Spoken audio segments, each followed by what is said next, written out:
আসসালামাইকুম। আজকে আমি রান্না করব তেলাপিয়া মাছ দিয়ে নারকেলের দুধ দিয়ে। এটা হচ্ছে বাগেরহাটের মানুষের একটা পছন্দের খাবার। যা যা লাগতেছে, এই যে তেলাপিয়া মাছ, এগুলো ভাজবো, ভেজে নারকেলের দুধ দিয়ে রান্না করব। একটু পেঁয়াজ কুচি দিতে হবে, আদা আর পেঁয়াজ বাটা, আর এখানে রসুন আর একটু আদা বাটা। আদা না দিলেও হয়, তারপর যেহেতু ছিল দিয়ে দিছিলাম, এজন্য পেঁয়াজ রসুন বাটা। আর হচ্ছে একটু হালকা পেঁয়াজ ব্রেস্তা করতে হবে, নারকেলের দুধ আর তেলাপিয়া মাছ ভাজি করে ঝোল করতে হবে, মাখামাখো ঝোল। এবারে সয়াবিন তেল দিব, রান্নার তেল দিল। তেলটা গরম হয়ে গেলে মাছগুলো ভাজি করতে হবে।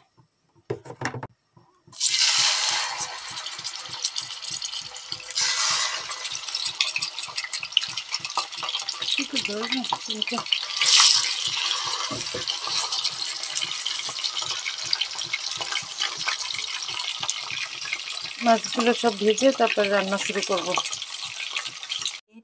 এই যে আমাদের মাছ ভাজিগুলো কমপ্লিট। এবারে রান্না শুরু করব। রান্নার তেল দিয়ে দিই, একটু পেঁয়াজ কুচি,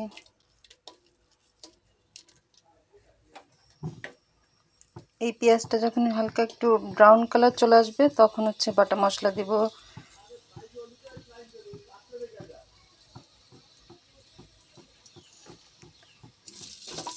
লবণ, হলুদ, জিরার গুঁড়া সব দিয়ে সুন্দর করে কষাতে হবে।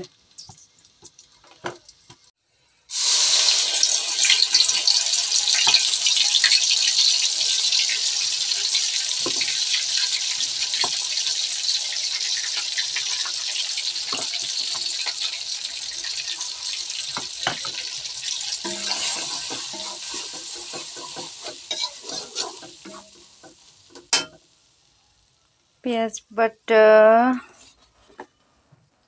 2 চামচ, 1 চা চামচ আদা রসুন বাটা,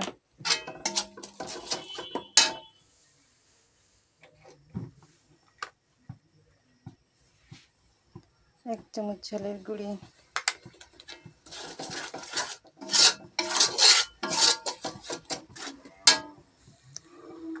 আধা চামচ হলুদের গুঁড়ি, জিরার গুঁড়ি 1 চামচ, লবণ 1 চামচ। লবণ লাগলে আরেকটু দেব, ঝালের গুঁড়ি আরেকটু লাগবে।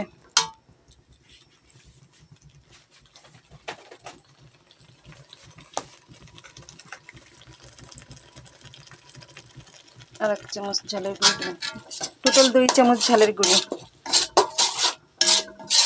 দিয়ে ভালো করে কষাবো।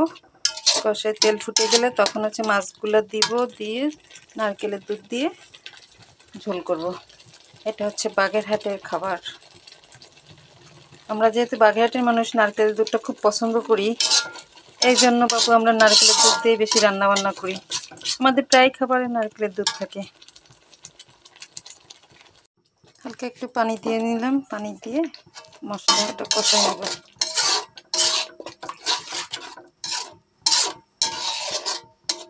তেলটা ফুটে উঠুক, তারপরে আসতেছে। এই তো তেল ফুটে গেল মশলার, মাছগুলো এবার দিয়ে দিব। ও, আমাকে আর একটু লবণ দিতে হবে, কারণ লবণ কম হয়ে যাবে, তাই আর একটু লবণটা করে রাখলাম। মানে টোটাল আমি 2 চামচের মতন লবণ দেবো, 1.5 চামচ লবণ দিলাম।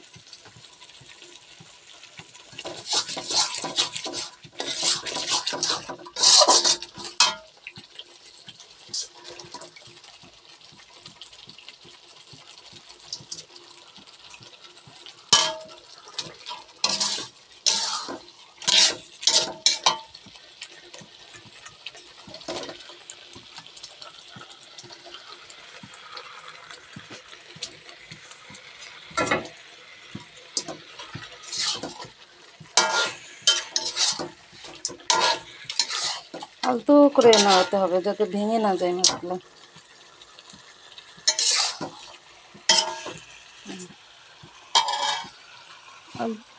একটু আস্তে আস্তে নাড়াচাড়া দিয়ে তারপরে হচ্ছে নারকেলের দুধ দিয়ে দিব।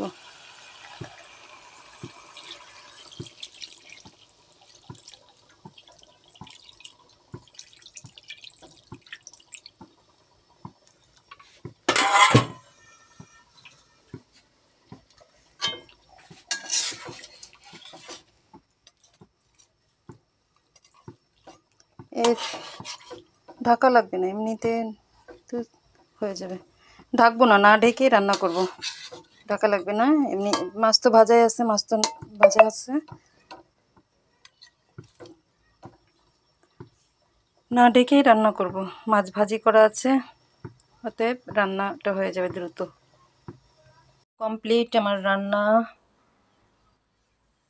আমরা যেহেতু জয়েন্ট ফ্যামিলি, অনেকগুলো মানুষ, সেজন্য বেশি করেই রান্না করতে হয় আমাদের, অল্প কিছু রান্না করলে হয় না। আর আমরা বাগেরহাটের মানুষ একটু নারকেলের দুধ খাই, এই জন্য নারকেলের দুধ দিয়েই বেশি রান্না করি, বেশি খাবারেই নারকেলের দুধ থাকে। সবাই ভালো থাকবেন, আসসালামু আলাইকুম, আল্লাহ হাফেজ। আবার একটা নতুন রান্না নিয়ে সামনে আসবো আপনাদের।